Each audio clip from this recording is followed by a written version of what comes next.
Hi. So the latest question that I have got is that कि signature का क्या role है numerology में, right?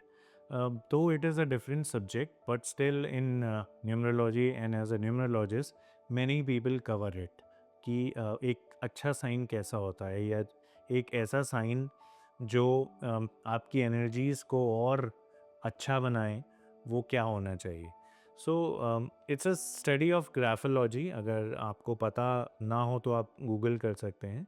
So there's a separate study on graphology which tells you about your handwriting, which tells you कि आपकी handwriting आपकी बारे में कितनी चीज़ें बताती है, right? Like there are many agencies, right? Especially when some crime happens or so they do a study on handwriting also. If there is a note, they see how much pressure is given on that paper, what sentiments a person must be going. So many things can be decoded through your handwriting. So signature is also a part of it, not totally, but in numerology we do use it. So a correct signature important क्यों है? अगर आपको पता होगा कि signature एक ऐसी चीज़ है जो आई थिंक सिंस इंसेप्शन आपके बारे में आपकी एक आइडेंटिटी होल्ड करती है।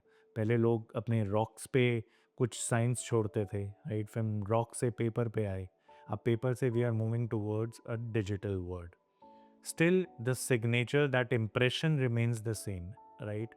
And even आप देखोगे कि बहुत स्टडी करते हैं लोग अपने सिग्नेचर्स के लिए। जब आपने भी ज़रूर किया होगा, जब आप छोटे से मे बी 8th 9th एक क्लास होती है जब हम अपने सिग्नेचर बनाना स्टार्ट करते हैं, एंड उस टाइम पे हम बहुत ज़्यादा उस पर रिसर्च करते हैं। आई रिमेंबर जब मैंने किया तो मैंने कम से कम 2-3 पेजेस भरे। स्टिल मैं एक सही सिग्नेचर पे नहीं आ पाया, जो मुझे बाद में पता चला। सो जो लोग, जो बच्चे या जो यंगस्टर्स अभी अपने साइन अभी प्रैक्टिस कर रहे हैं या वो अभी उस प्रोसेस में हैं कि जहाँ वो अपने सिग्नेचर्स बनाएंगे, so they can consider this and accordingly they can do their signatures, right?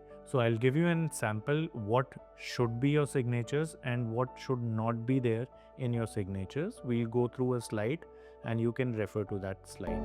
So the first one, अगर आप देखें तो इसमें मैंने कुछ रूल्स फॉलो किए हैं। पहला रूल है उसका कि it is clean and running, flowing. Second rule is no cutting of words. आप देखिए यहाँ पे कोई भी वर्ड एक दूसरे को नहीं काट रहा है। तीसरा is it is rising upwards.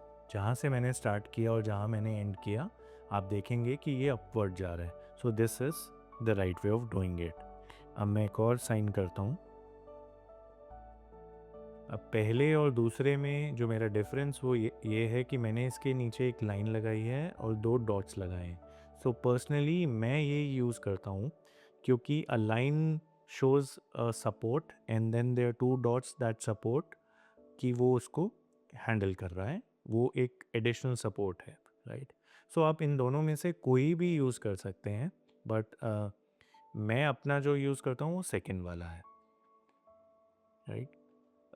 अब मैं आपको कुछ सैम्पल्स दिखाता हूँ जो आपको नहीं करना चाहिए। इनमें से कुछ मैं भी पहले यूज़ करता था, जो मैंने अब स्टॉप कर दिया। सो अब देखिए, फर्स्ट ये वाला है। अगर आप देखो इसके अंदर तो बहुत सारे गैप्स हैं, there is no running flow and it looks little segregated. एक अल्फ़ाबेट और दूसरे अल्फ़ाबेट में कहीं पे ज़्यादा जगह गैप है, कहीं पे कम है। दो it is rising but still it is not a right वे। अब मैं आपको सेकंड दिखाता हूँ। देखिए सेकंड में मैंने अपना नाम का फर्स्ट अल्फ़ाबेट लिखा और फिर उसी को घुमा दिया, and then even it is not clear कि मैं आगे क्या लिख रहा हूँ। So this is also not a right way of doing it. अब थर्ड आप देखिए, मैंने अपना अल्फ़ाबेट लेके मैं उसे वापस बैक ले गया एक सर्कल में। So again it also shows it is not a good signature. And इसमें आप इफ़ यू कैन सी कि I am going backward instead of going forward. So again, this is not a right way of doing a signature. Then last sample, there can be many samples but I'm just telling you कि जैसे लोग करते हैं तो आपको एक reference मिल जाएगा। तो फोर्थ अगर आप देखो, तो मैंने एक अपना नाम लिखा और उसको कट करके बीच में ही अपना सरनेम लिखने की कोशिश की. So again this is also not a right way of doing it. So आपको कभी भी जब whenever you want to do it, just keep three things in mind. First, it should be clean and it should be flowing.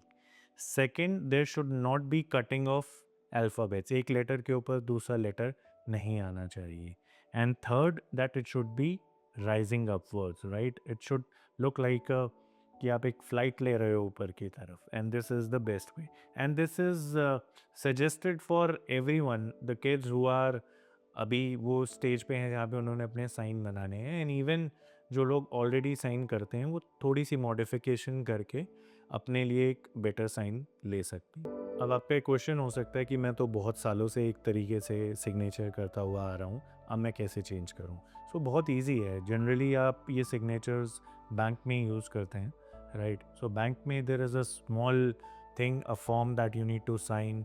आप वहाँ पे जाइए, उनसे बोलिए मुझे अपने सिग्नेचर चेंज करने हैं, और ये 2-3 दिन में सिग्नेचर चेंज हो जाते हैं. एंड वैसे भी we are moving towards digital now, right.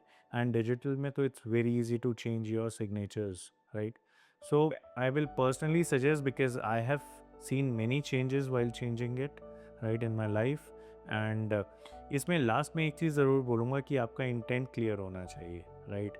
when you are changing it, then you should give a message to yourself that after doing this, something positive will start happening, right. Your intent is again very important, because every time when you will see your signature yourself, you will remember that कि आपने किस situation में किस intent से sign change किए थे, which will give you a additional positivity in your life, right. So that's what for today. It was a very important thing and I thought that we should cover it, क्योंकि हमने शायद पहले cover नहीं किया है. Now आप ये करिए changes and let me know कि आपको क्या इससे बेनिफिट मिला. और अगर आपके कुछ डाउट्स हैं तो आप चैनल पे जाके कमेंट बॉक्स में लिख सकते हैं. और don't forget to subscribe our channel if you are watching my channel for the first time. Thank you.